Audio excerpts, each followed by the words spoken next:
प्रारंभ करते हैं शिव गीता का 16वां अध्याय। अथ शिव गीता षोडशोऽध्यायः। श्रीराम उवाच भगवन्मोक्षमार्गो त्वया सम्यगुदाह्यतः तत्राधिकारिणं ब्रूहि तत्र मे संशयो महान्। श्री रामचंद्र जी बोले, हे भगवान, आपने मोक्ष मार्ग का संपूर्ण वर्णन किया है, अब इसका अधिकारी कहिए, इसमें मुझको बड़ा संदेह है। आप विस्तार पूर्वक वर्णन कीजिए। किसी भी उच्च ज्ञान को क्रम से ही समझा जाता है। एकदम उच्च ज्ञान को समझना कठिन ही नहीं, असंभव है। जिस प्रकार पहली कक्षा में बालक को एकदम BA MA का ज्ञान नहीं कराया जा सकता, उसी प्रकार उच्च ज्ञान के लिए प्रारंभिक तैयारी की आवश्यकता होती है। श्री रामचंद्र जी इस प्रकार क्रम से ही शिव भगवान से प्रश्न कर रहे हैं। मुक्ति के मार्ग का वर्णन सुनकर अब वे उसके अधिकारी की बात पूछ रहे हैं कि मुक्ति का कौन अधिकारी है। क्या साधना करने वाले अथवा आपकी पूजा उपासना करने वाले सभी मुक्त हो जाते हैं, अथवा इनमें से भी विशिष्ट व्यक्ति को ही मुक्ति लाभ मिलता है? उनकी क्या योग्यताएं होनी चाहिए, कृपया स्पष्ट कीजिए। आइए देखते हैं श्री रामचंद्र जी के इस प्रश्न के उत्तर में शिव भगवान ने क्या कहा। श्री भगवान उवाच ब्रह्म क्षत्र विशूद्रा स्त्रियश्चात्राधिकारिणः ब्रह्मचारी गृहस्थीवान् उपनीतो तथा द्विज।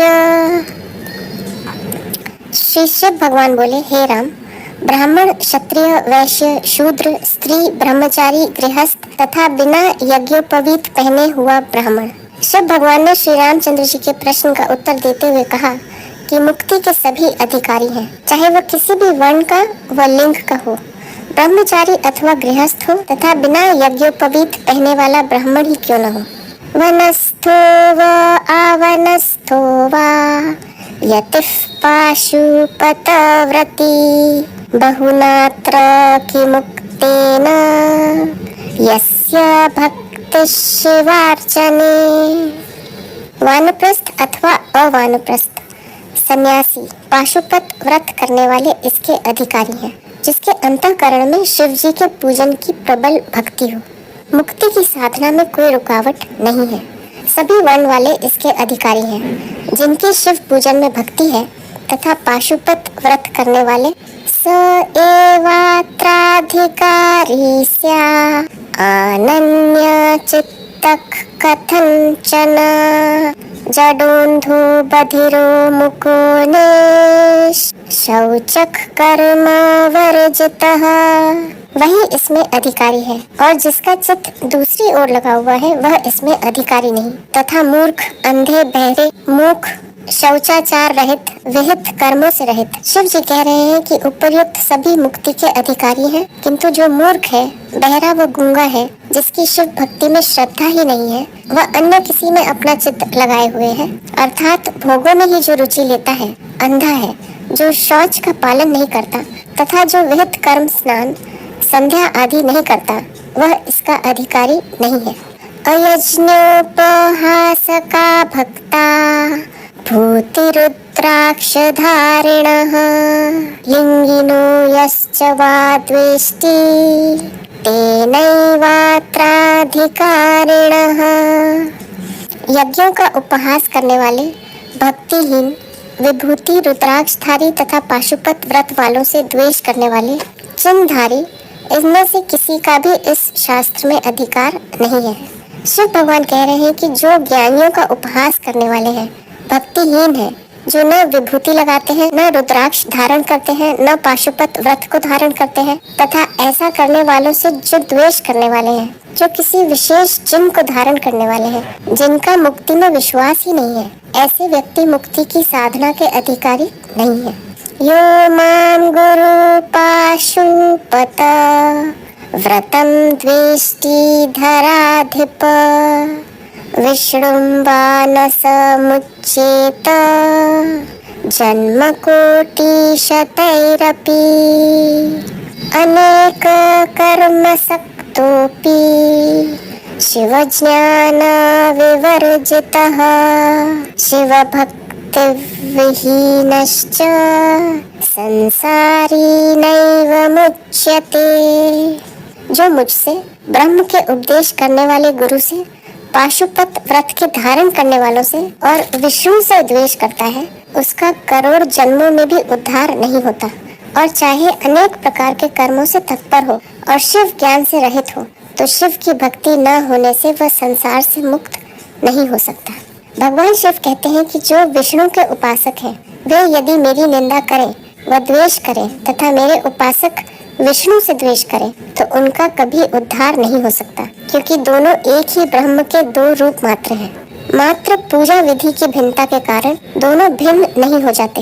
इसी प्रकार जो ब्रह्म ज्ञान का उपदेश देने वाला गुरु है, उससे भी द्वेष करे, जिसने मेरी उपासना के लिए पाशुपत व्रत धारण किया है, उसकी भी निंदा करे, तो उसका कभी उद्धार नहीं हो सकता।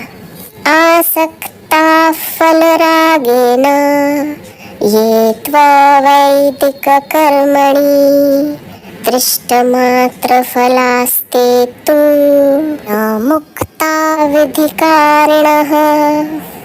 जो वेद विहित धर्मों में केवल फल की इच्छा करके आसक्त होते हैं, उन्हें केवल दृष्ट मात्र फल की प्राप्ति होती है, वे मोक्ष के अधिकारी नहीं होते। वेदों में जो भी कर्म कांड के विषय में बताया गया है, उन्हें ईश्वर के प्रति अपना कर्तव्य समझकर करना चाहिए, किंतु जो फल की इच्छा से करते हैं, तो वे कर्म मुक्ति का कारण नहीं बनते। अविमुक्ते द्वारकायाम श्रीशैले पुंडरीकके देहान्ते तारकं ब्रह्म लभते मदन अनुग्रहात्। काशी, द्वारका, श्रीशैल पर्वत, व्याघ्रपुर, इन क्षेत्रों में शरीर त्यागने से तारक ब्रह्म की प्राप्ति होती है। उपर्युक्त 4 क्षेत्रों में भगवान शिव का नित्य वास माना जाता है। शिव जी कहते हैं, जो इन स्थानों पर अपना शरीर त्याग करते हैं, उन्हें तारक ब्रह्म की प्राप्ति होती है, वे संसार सागर से तर जाते हैं। यस्य हस्तौ च पादौ च मनश्चैव सुसंयतं विद्या तपश्च कीर्तिश्च स तीर्थफलमश्नुते। जिसके हाथ, पैर और संपूर्ण इंद्रियां तथा मन वश में है, विद्या, तप और कीर्ति विद्यमान है, वही तीर्थ का फल प्राप्त करते हैं। कहा जाता है कि तीर्थों में निवास करना अथवा तीर्थों की यात्रा करने का फल मिलता है, किंतु जिसका शरीर व मन वश में रहता है, जो बुरे कर्म नहीं करता, न बुरे विचार ही मन में लाता है, उसको भी तीर्थों का फल मिल जाता है। शुद्ध मन ही मुक्ति प्राप्ति का साधन है। विप्रस्यान उपनीतस्य विधिरेव मुदाद्रिते नाभिव्यहारयेद्वहं स्वधानिनयनाद्रितेः। जिस ब्राह्मण को यज्ञोपवीत नहीं हुआ है, उसे अधिकार है, परंतु वह वेद का उच्चारण नहीं कर सकता, केवल माता पिता के श्राद्ध कर्म में उच्चारण कर सकता है। वेदों के पाठ करने व उच्चारण करने का अधिकार केवल उस ब्राह्मण का है जिसका यज्ञोपवीत संस्कार हो चुका है। यज्ञोपवीत संस्कार के बाद ही वह द्विज कहलाता है, उसे ही वेद मंत्रों का उच्चारण करने का अधिकार है, किंतु वह शिव पूजा कर सकता है। माता पिता के श्राद्ध कर्म में वह वेद मंत्रों का उच्चारण कर सकता है, अन्यथा नहीं। सशूद्रेण समस्ताव द्यावद्वेदान जायते नाम संकीर्तने ध्याने सर्व एवाधिकारिणः। जब तक ब्राह्मण का उपनयन नहीं होता, तब तक वह शूद्र के ही समान है। नाम संकीर्तन और ध्यान में तो सभी समान अधिकारी हैं। वेद अध्ययन के लिए ब्राह्मण का उपनयन संस्कार होना आवश्यक है। बिना यज्ञोपवीत वाला भी अन्य सभी पूजा, ध्यान, संकीर्तन तो कर सकता है। संसारान्मुच्यते जन्तुश्शिवतादात्म्य भावनात् तथा दानं तपो वेदा अध्यायनं चान्यकर्म वा सहस्रांशं तु नार्हन्ति सर्वदा ध्यानकर्मणः शिव जी में तादात्म्य भावना से प्राणी संसार के पार हो जाता है। दान, तप, वेदाध्ययन तथा दूसरे कर्म जो है वे ध्यान करने के सहस्त्र भाग के भी समान नहीं हो सकते। ईश्वर प्राप्ति के लिए ध्यान ही एकमात्र उपाय है। इसी से शिव भगवान से तादात्म्य भावना होती है। दान, तप, वेदाध्ययन अथवा अन्य कोई भी कर्म हो, वे ध्यान का स्थान नहीं ले सकते। कर्म कोई भी हो, वह मुक्ति का साधन नहीं बन सकता। ईश्वर से तादात्म्य ध्यान से ही हो सकता है। जातिमाश्रमम् अंगानि देशं कालमथापि वा आसनादीनि कर्माणि ध्यानं नापेक्षते क्वचित्। जाति, आश्रम, अंग, देश, काल और आसन आदि साधन ये कोई भी ध्यान योग के समान नहीं है। ध्यान ही एकमात्र आत्मज्ञान का साधन है। उच्च जाति का होना, उच्च आश्रम वाला होना, उच्च स्थान में निवास करना, उच्च काल में अथवा उच्च आसन करना, इन सब से बढ़कर ध्यान है, जिसका स्थान ये नहीं ले सकते। गच्छम् अस्तिष्ठन् जपन् वापि शयानो वान्य कर्मणि पातकेनापि वा युक्तो ध्यानादेव विमुच्यते। चलते फिरते, बैठते उठते, शयन करते अथवा दूसरे कर्मों में भी युक्त हो और अनेक पापों से युक्त हो, वह भी ध्यान करने से मुक्त हो जाता है। मनुष्य संसार में रहकर सभी प्रकार के कर्म करे, क्योंकि कर्म तो जीवन में अनिवार्य है। किंतु जो सभी प्रकार के कर्म करते हुए भी यदि वह ईश्वर का नियमित ध्यान करता है तो उसे आत्म अनुभूति हो जाती है तथा इसी से उसकी मुक्ति हो जाती है। ये कोई भी कर्म उसकी मुक्ति में बाधक नहीं हो सकते। नेहाभिक्रमनाशोस्ति प्रत्यवायो न विद्यते स्वअल्पमप्यस्य धर्मस्य त्रायते महतो भयात्। ध्यान योग के करने से नाश नहीं होता, इसमें प्रत्यवाय नहीं है। यह थोड़ा सा अनुष्ठान किया गया भी प्राणी को महाभय से रक्षा करता है। यज्ञ, दान, तप तथा नित्य नैमित्तिक कर्म को गलत विधि से करने पर उसका उल्टा परिणाम भी हो सकता है, किंतु ध्यान में उल्टा परिणाम नहीं होता, वह सदा सद परिणाम ही देता है। इस ध्यान का थोड़ा सा भी अभ्यास मनुष्य को भय मुक्त कर देता है, उसमें आत्मविश्वास बढ़ जाता है। आश्चर्ये वा भये शोके श्रुते वा मम नाम यः व्याजेन वा स्मरेद्यस्तु स याति परमां गतिम्। अति आश्चर्य अथवा भय और शोक प्राप्त हुआ हो या छींकने अथवा और कोई रोग से जो कि बहाने से भी मेरा नाम उच्चारण करता है, वह परम गति को प्राप्त हो जाता है। भगवान शिव का नाम अति पवित्र है।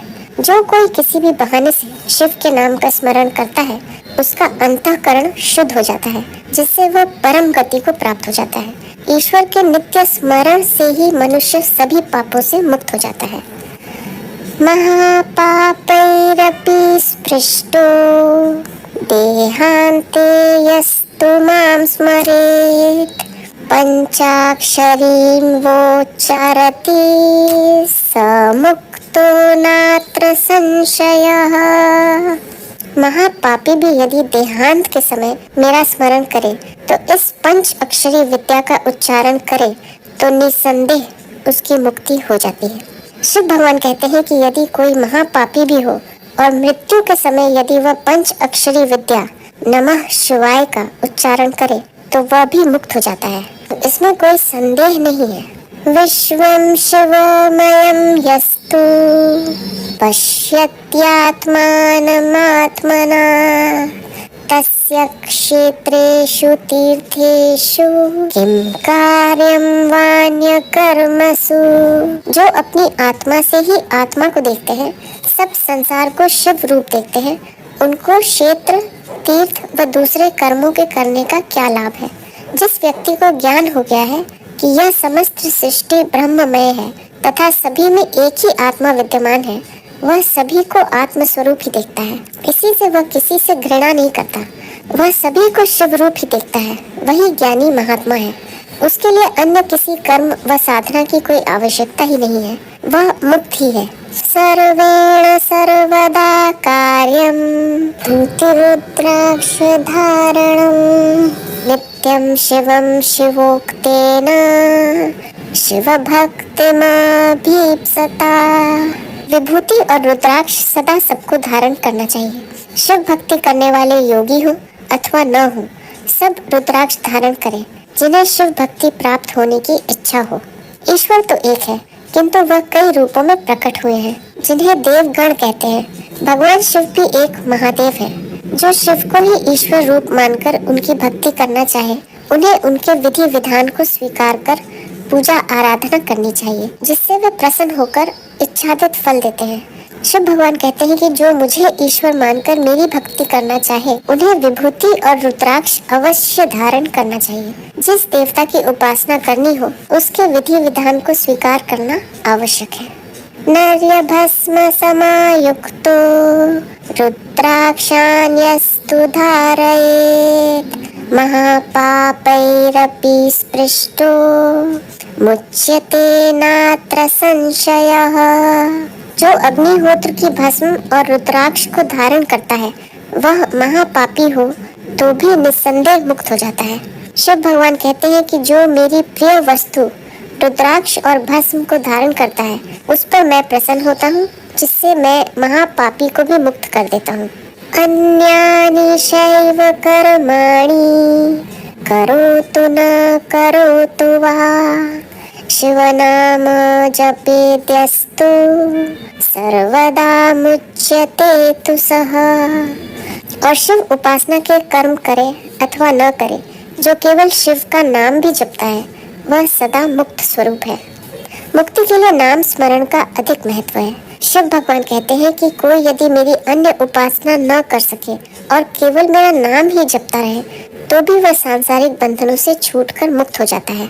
अंतकाले तु रुद्राक्षान् विभूतिं धारयेत्तु यः महापापोपपापौघ ऐरपि स्पृष्टो नराधमः सर्वथा नोपसर्पन्ति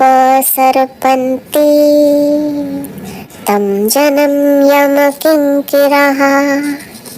अंत काल में जो रुद्राक्ष और विभूति को धारण करता है, उसे चाहे महापाप भी लगे हो, नरों में नीच भी हो, किसी प्रकार से भी यम के दूत उसे स्पर्श करने में समर्थ नहीं होते। जिसने न किसी धर्म का पालन किया है, न किसी देवता की भक्ति की है, न किसी में उसकी श्रद्धा है, न उसे किसी का इष्ट ही हो, उसी व्यक्ति को यमदूत खींचकर ले जाते हैं। किंतु जिस किसी देवता का वह भक्त है, वह देवता उसकी सहायता करते हैं, जिससे यमदूत उसे पकड़कर ले जाने का साहस नहीं कर सकते, क्योंकि यमदूत तो इन्हीं देवताओं के सेवक हैं, जो मालिक की इच्छा के विपरीत कोई कार्य नहीं कर सकते। बिल्वामूलमृदायस्तु शरीरम उपलिम्पति अंतकालेऽन्तकजनै सदूरीक्रियते नरः। जो कोई बेल वृक्ष के जड़ की मिट्टी शरीर में लगाता है, उसके निकट यमदूत किसी प्रकार से नहीं आ सकते। बिल्व वृक्ष शिवजी का सबसे प्रिय वृक्ष है। यदि कोई शिवजी का भक्त मृत्यु काल में उस वृक्ष के जड़ों की मिट्टी भी शरीर में लगा लेता है, तो भी यमदूत उसे शिवजी का भक्त समझकर उसके समीप नहीं आते। शिव भगवान की इन बातों को सुनकर आइए देखते हैं श्री रामचंद्र जी ने उनसे आगे और क्या पूछा। श्री राम उवाच भगवन् पूजितः कुत्र वा त्वं प्रसीदसि तत् ब्रूहि मम जिज्ञासा वर्तते महती विभो। श्री रामचंद्र जी बोले, हे भगवान, किन मूर्तियों में पूजन करने से आप प्रसन्न होते हैं, यह जानने की मुझे बड़ी इच्छा है, सो कृपा करके कहिए। श्री रामचंद्र जी एक एक करके कई प्रश्न किए जा रहे हैं। इसमें वे पूछते हैं कि आपकी पूजा में किस प्रकार की मूर्ति काम में ली जानी चाहिए, जिससे शीघ्र फल की प्राप्ति हो। श्री रामचंद्र जी के इस प्रश्न के उत्तर में शिव भगवान ने क्या कहा, आइए देखते हैं। श्री भगवान उवाच यदा वा गोमयेनापि भस्मना चन्दनेन वा सिकिताभिर्दारुणा वा पाषाणेनापि निर्मिता लोहेन वाथरङ्गेण कांस्यखर्परपित्तलैः ताम्ररौप्यसुवर्णैर्वा रत्नैर्नानाविधैरपि अथवा पारदेनैव कर्पूरेणाथवा कृता प्रतिमा शिवलिङ्गं वा द्रव्यैरेतैः तु यत् तत्र मां पूजयेत् तेषु फलकोटिगुणोत्तरम्। श्री शिव भगवान बोले, मृत्तिका, गोबर, भस्म, चंदन, बालुका, काष्ठ, पाषाण, लोहांड, केसर आदि रंग, कांसी, जस्त, पीतल, तांबा, रूपा, सुवर्ण अथवा अनेक प्रकार के रत्न, पारा अथवा कपूर, इनमें जो अपने को प्राप्त हो सके, जो इष्ट हो, उससे शिवलिंग की मूर्ति निर्माण करे। इस प्रकार प्रीति से मेरी उपासना करे तो इसका कोटि गुना फल होता है। शिव भगवान कहते हैं कि मूर्ति तो प्रतीक मात्र है, वह किसी की भी बनाई जा सकती है। उस मूर्ति में मेरी भावना करके यदि श्रद्धा पूर्वक मेरी पूजा उपासना की जाए तो करोड़ों गुना फल मिलता है। महत्व मूर्ति का नहीं, मेरे प्रति भावना का है। मृच्छारुकांस्य लोहैश्च पाषाणेनापि निर्मिता गृहिणां प्रतिमा कार्या शिवं शश्वतभीप्सता। गृहस्थों को उचित है कि मृत्तिका, काष्ठ, कांसी, लोहे अथवा पाषाण की प्रतिमा प्राप्त करें। उसमें पूजन करने से गृहस्थियों को सदा आनंद की प्राप्ति होती है। शिव भगवान के प्रतीक के रूप में किसी भी लिंग आकार मूर्ति का प्रयोग किया जा सकता है। गृहस्थों के लिए सामान्य प्रकार की मूर्ति उपयुक्त रहती है जो अधिक कीमती न हो। नित्य पूजन करने से गृहस्थों को आनंद की प्राप्ति होती है। आयुष्यं कुलं धर्मं पुत्रानाप्नोति तैक्क्रमात् बिल्ववृक्षे तत्फले वा यो मां पूजयते नरः। शिव जी कहते हैं कि इस क्रम से मेरी पूजा करने से आयु, संपत्ति, कुल वृद्धि, धर्म वृद्धि, पुत्र प्राप्ति की कामना पूर्ण होती है। भगवान शिव कहते हैं कि जो मृत्तिका के शिवलिंग की पूजा करता है उसकी आयु में वृद्धि होती है। काष्ठ के शिवलिंग की पूजा करने से संपत्ति प्राप्त होती है। कांस्य के शिवलिंग की पूजा करने से कुल वृद्धि होती है। लोहे की प्रतिमा की पूजा करने से धर्म वृद्धि होती है तथा पाषाण की प्रतिमा का पूजन करने से पुत्र प्राप्ति होती है। और जो बिल्व वृक्ष के नीचे अथवा उसके फल में मेरी आराधना करता है उसे नित्य फल प्राप्त होता है। परां श्रियमिह प्राप्य मम लोके महीयते बिल्ववृक्षं समाश्रित्य यो मंत्रान् विधिना जपेत्। वह इस लोक में महालक्ष्मी को प्राप्त होकर अंत में शिवलोक को प्राप्त होता है और बिल्व वृक्ष के नीचे बैठकर जो विधि पूर्वक मंत्रों को जपता है। शिव भगवान कहते हैं कि जो जिस प्रकार मेरी पूजा करता है उसी के अनुसार उसका फल अवश्य मिलता है। जिसको जिस प्रकार के फल की कामना हो वह उसी प्रकार से मेरा जप व पूजन करे। एकेन दिवसेनैव तत्पुरश्चरणं भवेत् यस्तु बिल्ववने नित्यं कुटिं कृत्वा वसे नरः। तो एक ही दिन में उस जप करने वालों को पुरश्चरण का फल मिलता है। जो बिल्व वृक्ष के नीचे बैठकर मेरे मंत्र का जप करता है उसे एक ही दिन में जप करने के पुरश्चरण का फल मिलता है तथा जो बिल्व वृक्षों के वन में कुटिया बनाकर निवास करता है उसे आगे बताया गया फल प्राप्त होता है। सर्वे मंत्राः प्रसिद्ध्यन्ति जपमात्रेण केवलम् पर्वताग्रे नदीतीरे बिल्वमूले शिवालये। उसके जप मात्र से मंत्र सिद्ध होते हैं। पर्वत के ऊपर, नदी के किनारे, बिल्व के नीचे, शिवालय में। बिल्व के वन में कुटिया बनाकर जो निवास कर जप करता है उसके सभी मंत्र सिद्ध हो जाते हैं तथा पर्वत के ऊपर, नदी के किनारे अथवा शिवालय में बैठकर अग्निहोत्रे केशवस्य सन्निधौ वा जपेत्तु यः नैवास्य विघ्नं कुर्वन्ति दानवा यक्ष राक्षसाः।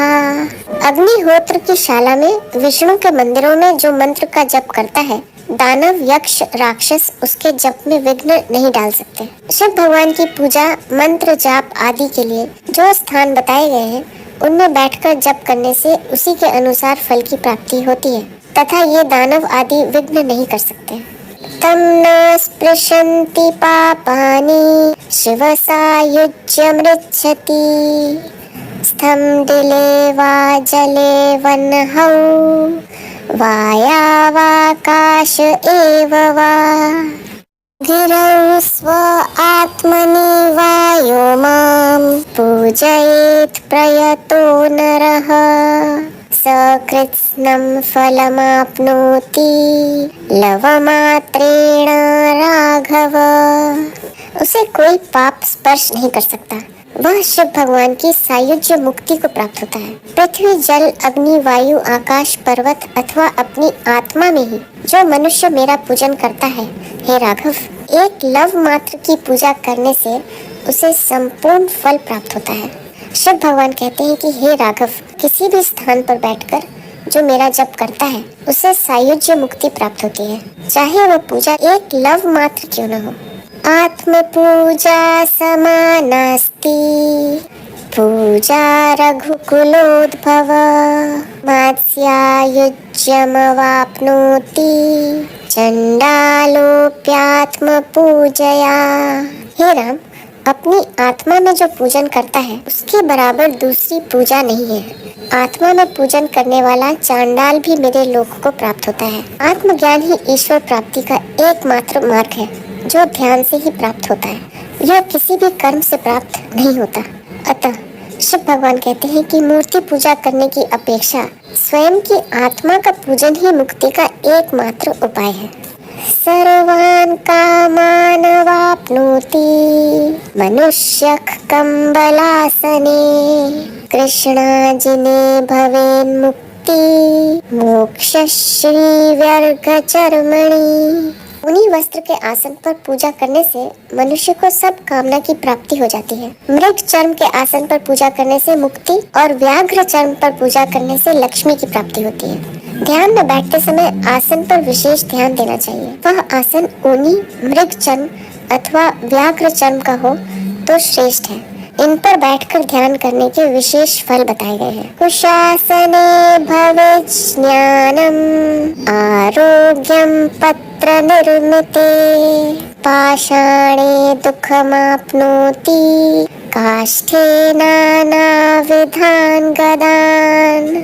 कुशासन पर बैठकर पूजा करने से ज्ञान, पत्र के आसन पर आरोग्यता, पाषाण के आसन पर दुख और काष्ठ के आसन पर अनेक प्रकार के रोग होते हैं। आसन में कुश का आसन अथवा पत्र का आसन ठीक रहता है, किंतु पाषाण तथा लकड़ी का आसन प्रयोग नहीं लेना चाहिए। वस्त्रेण श्रियमाप्नोति भूमौ मंत्र न सिद्ध्यति प्राङ्मुखो दङ्मुखो वापि जपं पूजां समारभेत्। वस्त्र पर बैठने से लक्ष्मी प्राप्ति और पृथ्वी पर बैठकर जप करने से मंत्र सिद्ध नहीं होते। उत्तर और पूर्व को मुख कर जप और पूजा का आरंभ करना उचित है। किसी भी मंत्र जप करने अथवा पूजा करने में आसन के साथ दिशा का भी ध्यान रखना चाहिए। आध्यात्म ज्ञान की साधना में जो जो अनुशासक शास्त्रों में बताए गए हैं उनका पूर्णतया पालन करते हुए ही शरीर व मन को स्थिर किया जा सकता है। जब तक मन स्थिर नहीं होता तब तक आत्मज्ञान की कोई संभावना नहीं रहती, चाहे कई वर्ष तक उसे किया जाए। ये सभी उपाय शरीर, इंद्रियों व मन को स्थिर करने के लिए है। अथ माला विधिं वक्ष्ये शृणुष्वावहितो नृप साम्राज्यं स्फटिके स्यात्तु पुत्र जीवे परां श्रियम्। हे रामचंद्र, सावधान होकर सुनो। अब माला की विधि कहता हूँ। स्फटिक की माला से साम्राज्य पद प्राप्त होता है। पुत्र जीवा की माला से अत्यंत धन की प्राप्ति होती है। मंत्र जप में माला किस प्रकार की होनी चाहिए, उसकी विशेषताएं इन श्लोकों में बताई गई हैं कि इसमें स्फटिक अथवा पुत्र जीवा की माला श्रेष्ठ रहती है। आत्मज्ञानम कुश ग्रंथौ रुद्राक्षा सर्व कामदाः प्रवालैश्च कृता माला सर्वलोक वश प्रदा। कुश की ग्रंथि की माला से आत्मज्ञान और रुद्राक्ष की माला से संपूर्ण कार्यों की सिद्धि होती है। प्रवाल की माला से सब लोगों को वश में करने की सामर्थ्य होती है। किसी कार्य की सिद्धि के लिए उचित माला का ही प्रयोग करना चाहिए। माला के मणियों में विभिन्न प्रकार की ऊर्जा होती है जो उंगलियों के स्पर्श से शरीर में प्रवाहित होकर अंगों को प्रभावित करती है, जिससे शरीर की सुप्त शक्तियों के जागरण में सहायता मिलती है। यही माला चयन का महत्व है। मोक्ष प्रदा च माला स्यात् आमलक्या फलैक कृता मुक्ता फलैक कृता माला सर्व विद्या प्रदायिनी। आंवले के फल की माला मोक्ष को देने वाली है। मोतियों की माला संपूर्ण विद्याओं को देने वाली है। शिव भगवान कहते हैं कि अपने उद्देश्य को ध्यान में रखकर विभिन्न प्रकार की मालाओं का चयन करना चाहिए।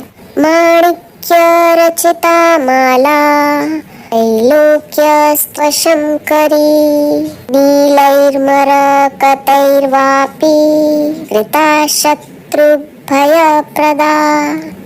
माणिक्य की माला त्रिलोकियों को वश करने वाली है। नील मरकत मणि की माला शत्रु को भय देती है। शिव भगवान इसमें भी माला के मणियों के प्रभाव का वर्णन कर रहे हैं कि जिसे जिस प्रकार का उद्देश्य प्राप्त करना हो वो वैसी ही मणियों का चयन करे। सुवर्ण रचिता माला दद्याद्वै महतीं श्रियं तथा रौप्यमवी माला कन्याम यच्छति कामिताम। सोने की बनी माला बड़ी शोभा अर्थात लक्ष्मी को देती है। चांदी की माला से मनो इच्छा कन्या प्राप्त होती है। माला के मणियों के चयन का इस प्रकार का प्रभाव होता है। इसे शिव भगवान श्री रामचंद्र जी को कह रहे हैं। उक्तानाम सर्व कामानाम दायिनी पारदैक कृता अष्टोत्तर शता माला तत्र स्यादुत्तमोत्तमा। और पारे की माला संपूर्ण कामनाओं को प्राप्ति करती है। 108 मणियों की माला सबसे उत्तम होती है। कुछ औषधियों द्वारा पारे को ठोस बनाकर उसके मणियों की माला बनाई जाती है। उससे पारे के शिवलिंग भी बनाए जाते हैं। ऐसे मणियों की माला फिराने से सभी कामनाएं पूर्ण होती हैं। माला में मणियों की संख्या भिन्न रखी जा सकती है, किंतु उनमें 108 मणियों की माला ही श्रेष्ठ मानी जाती है। शत संख्योत्तमा माला पंचाशन् मध्यमा मता चतुःपञ्चाशति यद्वा अधमा सप्तविंशतिः। 100 दानों की उत्तम, 50 दानों की मध्यम, 54 दानों की मध्यम और 27 दानों की माला अधम कहलाती है। माला मंत्र जाप में गिनती के लिए होती है। 108 मणियों की माला फिराने में 8 मणि गलती या भूल चूक के लिए छोड़े जाकर 100 की गिनती मानकर जप किए जाते हैं। इसमें 100 दानों की माला उत्तम, 54 दानों की माला मध्यम तथा 27 दानों की माला ठीक नहीं मानी जाती है। अधमा पंचविंशत्या यदि स्याच्छत निर्मिता पंचाशदक्षराण्यत्र अनुलोम प्रतिलोमतः। 25 दानों की भी अधम होती है। जो 100 दानों की माला हो तो 50 अक्षर उल्टे सीधे क्रम से हो सकते हैं। 25 दानों की माला ठीक नहीं रहती, किंतु यदि 100 दानों की माला हो तो मेरु तक एक बार गिनने से गणना पूरी हो जाती है। यदि माला में 50 ही दाने हैं तो उन्हें उल्टे सीधे 2 बार गिनने से 100 की संख्या पूरी होती है। इत्येवं स्थापयेत् स्पष्टं न कस्मैचित् प्रदर्शयेत्। इस प्रकार से स्पष्ट स्थापन करें और किसी को माला न दिखाएं। माला फिराते समय किसी को माला नहीं दिखानी चाहिए। माला को गौमुखी में हाथ रखकर ही फिरानी चाहिए। वर्णैर्विन्यस्त तया यस्तुक् क्रियते मालया जपः एकवारेण तस्यैव पुरश्चर्या कृता भवेत्। जो अक्षरों की कल्पना करके माला द्वारा जप किया जाता है, वर्ण विन्यास से एक ही बार में उसका पुरश्चरण हो जाता है। यह गिनती की विधि है। यदि वर्ण विन्यास से अक्षरों की कल्पना करके माला फिराई जाती है तो एक ही बार में पुरश्चरण का फल मिल जाता है। अर्थात पुरश्चरण करने पर जितना ध्यान केंद्रित होता है उतना ध्यान एक ही माला फिराने से हो जाता है। सव्यपार्श्वं गुदे स्थाप्य दक्षिणं च ध्वजोपरि योनिमुद्रा बन्ध एष भवेदासनम् उत्तमम्। बायां चरण गुदा स्थान पर रखें और दाहिना चरण उपस्थ के ऊपर रखकर बैठे। यह उत्तम और अति श्रेष्ठ योनिबंध आसन कहलाता है। भगवान शिव श्री रामचंद्र जी को मंत्र जाप में ध्यान की संपूर्ण विधि बताकर अब बैठने की विधि बताते हुए कहते हैं कि जिसे किसी मंत्र को शीघ्र सिद्ध करना हो उसे योनि बंध लगाकर बैठना चाहिए। यही सिद्ध आसन है जिसका प्रयोग योगी करते हैं। इसकी विधि है कि अपने बाएं पैर की एड़ी को गुदा स्थान पर लगाकर इस प्रकार बैठे कि गुदा द्वार पर जोर पड़े तथा दाहिने पैर को लिंग के ऊपर रखें। इसी को योनि बंध आसन कहते हैं। इससे दोनों द्वार बंद होकर अपान वायु ऊपर को उठने लगती है तथा नाभि में स्थित समान प्राण से मिलकर ऊर्जा उत्पन्न करती है, जिससे शरीर में ओज व तेज की वृद्धि होती है। योनि मुद्रा आसने स्थित्वा प्रजापेत्य समाहितः यं कंचित् पिबा मंत्रं तस्य स्युः सर्वसिद्ध्यः। जो योनि मुद्रा के आसन से बैठकर सावधान होकर जप करता है वह यदि कोई मंत्र हो अवश्य सिद्धि को प्राप्त हो जाती है। योनि मुद्रा बंध सिद्धों का आसन है। सिद्धि प्राप्त की इच्छा वाले मंत्र जप में इसी आसन का प्रयोग करते हैं।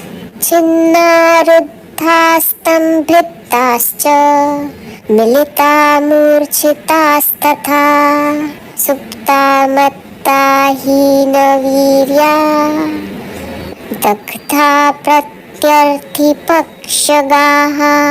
छिन्न, रुद्ध, स्तंभित, मिलित, मूर्छित, सुप्त, मत, हीन वीर्य, दग्ध, त्रस्त, शत्रु पक्ष के जानने वाले, यह मंत्र शास्त्र में मंत्रों के प्रकार लिखे गए हैं। मंत्र शास्त्र में मंत्रों के कई प्रकार बताए गए हैं जिनके प्रयोग से शत्रु पक्ष का अनिष्ट किया जा सकता है। बाला यौवन मंत्राश्च वृद्धा मंत्राश्च ये मतः योनि मुद्रासने स्थित्वा मंत्रानेवं विधान जपेत्। तथा बालक, यौवन, वृद्ध, मत इत्यादि किसी प्रकार का दूषित मंत्र क्यों न हो तो योनि मुद्रा के आसन से जप करे तो सिद्ध हो जाता है। तस्य सिद्ध्यन्ति ते मंत्रा नान्यस्य तु कथंचन ब्राह्मं मुहूर्तमारभ्य ध्यानं प्रजपेन्मनुम्। इसी मुद्रा से मंत्र सिद्ध होते हैं, दूसरे प्रकार से नहीं होते। ब्रह्म मुहूर्त से लेकर मध्याह्न काल तक मंत्र का जप करने को कहा गया है। इन मंत्रों को सिद्ध करने के लिए योनि मुद्रा ही प्रयोग करना चाहिए। अन्य आसन में बैठने पर ये सिद्ध नहीं होते। अत ऊर्ध्वं कृते जाप्ये विनाशाय भवेत् भवम् पुरश्चर्या विधावेवं सर्वकाम्य फलेष्वपि। इसके उपरांत जपे तो कर्ता का नाश होता है। यह संपूर्ण काम्य फलों के पुरश्चरण की विधि है। किसी भी मंत्र का जप यदि किसी विशेष कामना की पूर्ति के लिए किया जाता है तो उसे पूर्ण विधि विधान पूर्वक ही करना चाहिए, अन्यथा उससे अनिष्ट की आशंका ही रहती है। इससे कर्ता का नाश भी हो सकता है। प्रत्येक मंत्र का संबंध किसी न किसी देवता से होता है। अविधि से किए गए जप से ये देवता क्रुद्ध होकर कर्ता का अनिष्ट भी कर देते हैं। अतः इनमें सावधानी रखनी आवश्यक है। नित्यनैमित्तिके वापि तपश्चर्यासु वा पुनः सर्वदैव जपः कार्यो न दोषस्तत्र कश्चन। नित्य नैमित्तिक तपश्चर्या का नियम नहीं है। जब तक चाहे जितनी इच्छा हो जप करते रहो, उसमें कोई दोष नहीं है। इसके पहले जो नियम बताए गए हैं वे जो सकाम वाले हैं, जो किसी सिद्धि की प्राप्ति के लिए किए जाते हैं, उनके लिए है। जो नित्य कर्म है अथवा नैमित्तिक कर्म है, जिन्हें अपना कर्तव्य समझकर ईश्वर के निमित्त किए जाते हैं, उनके लिए ये नियम नहीं है। वह जब चाहे तथा जहाँ चाहे जप कर सकता है, इसमें कोई दोष नहीं है और न ही उसका अहित होता है। यस्तुरु रुद्रं जपे नित्यं ध्यायमानो ममाकृतं षडक्षरं वा प्रणवं निष्कामो विजितेन्द्रियः तथा अथर्वशिरो मन्त्रं कैवल्यं वा रघुत्तम स तेनैव च देहेन शिवः संजायते स्वयं। जो मेरी मूर्ति का ध्यान करता हुआ निष्काम बुद्धि से रुद्र जप अथवा षडक्षर मंत्र अथवा प्रणव को जितेंद्रिय होकर जपता है, हे राम, अथवा अथर्व शीर्ष या कैवल्य उपनिषद के जो मंत्र जपता है, वह उसी देह से स्वयं शिव हो जाता है। शिव भगवान कहते हैं कि जो मेरी मूर्ति अथवा मेरे स्वरूप का ध्यान करते हुए जो बिना किसी भौतिक कामना के रुद्र जप करता है अथवा ओम नमः शिवाय इस षडक्षर मंत्र का जप करता है अथवा ओंकार का जप करता है अथवा अथर्व शीर्ष या कैवल्य उपनिषद के मंत्रों का जप करता है, उसे सायुज्य मुक्ति प्राप्त हो जाती है। वह इसी देह में शिव स्वरूप हो जाता है। अधीते शिव गीतां यो नित्यमेतां जितेन्द्रियः शृणुयाद्वा समुक्तः स्यात् संसारान्नात्र संशयः। जो नित्य प्रति शिव गीता को पढ़ता और नित्य जप करता है या श्रवण करता है, वह निस्संदेह संसार से मुक्त हो जाता है। शिव भगवान कहते हैं कि जो इस शिव गीता का नित्य पाठ करता है अथवा श्रवण करता है, वह इस संसार से मुक्त हो जाता है। ऐसी इसकी महिमा है। आइए अब देखते हैं सूत जी ने आगे क्या कहा। एव मुक्ता महादेव तत्रैवान्तरधीयत रामः कृतार्थ आत्मानं मन्यत तथैव सः।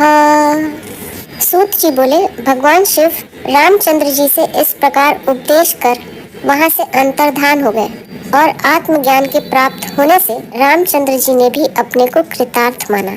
सूत जी ऋषियों से कहने लगे कि शिव भगवान के इस ज्ञान उपदेश से रामचंद्र जी को ज्ञान हो गया तथा शिव भगवान यह उपदेश देकर अंतर्धान हो गए।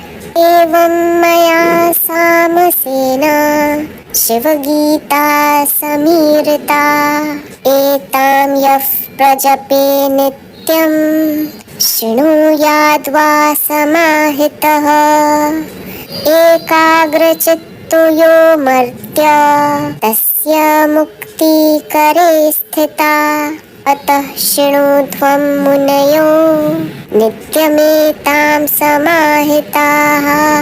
जो एकाग्र चित्त से ध्यान करते हैं, उनके हाथ में मुक्ति स्थित रहती है। इस कारण हे मुनियों, नित्य प्रति सावधान होकर शिव गीता को सुनो। सूत जी मुनियों को कहते हैं कि यह शिव गीता स्वयं भगवान शिव की वाणी है। इसे ध्यान पूर्वक सुनो तो इसके सुनने मात्र से ही तुम मुक्त हो जाओगे। अनायासेन वो मुक्तिर् भविता नात्र संशयः काय क्लेशो मनश्शोभो धनहानिर्न चात्मनः। इससे अनायास मुक्ति हो जाएगी, इसमें कुछ भी संदेह नहीं है। इसमें न तो शरीर का क्लेश है, न मानसिक क्लेश है और न ही धन का व्यय है। सूत जी कहने लगे कि यदि कोई ध्यान पूर्वक इस रहस्यमय शिव गीता का श्रवण मात्र कर लेता है तथा उसे ग्रहण कर लेता है तो उसका मानसिक परिवर्तन हो जाता है तथा शिव भगवान में उसकी भक्ति हो जाती है, तो यही उसकी मुक्ति का कारण बन जाता है। इसमें न तो शरीर को कोई कष्ट होता है न मन में कोई क्लेश होता है और न धन ही खर्च करना पड़ता है। केवल मन को ईश्वर में लगाना मात्र है, जो सुनकर भी लगाया जा सकता है। मन से मुक्ति को ही मुक्ति माना गया है, ऐसा समझो। न पीडा श्रवणादेव यस्मात् कैवल्यमाप्नुयात् शिवगीतामतो नित्यं शृणुध्वं ऋषि सत्तमाः। न और किसी प्रकार की पीड़ा है, केवल श्रवण से ही मुक्ति हो जाती है। ऋषियों, इस कारण तुम नित्य प्रति शिव गीता का श्रवण करो। यहाँ सूत जी ऋषियों को नित्य प्रति शिव गीता के श्रवण का उपदेश दे रहे हैं, जो मुक्ति का सबसे सरल उपाय है। सूत जी की इन बातों को सुनकर आइए देखते हैं ऋषियों ने क्या कहा। ऋषिवाच उद्य प्रभृति न सूत त्वमाचार्यः पिता गुरुः अविद्यायाः परं पारं यस्मात् तारयितासि नः। ऋषि बोले, हे सूत जी, आज से आप ही हमारे आचार्य, पिता और गुरु हैं, क्योंकि आपने हमको अविद्या के पार कर दिया।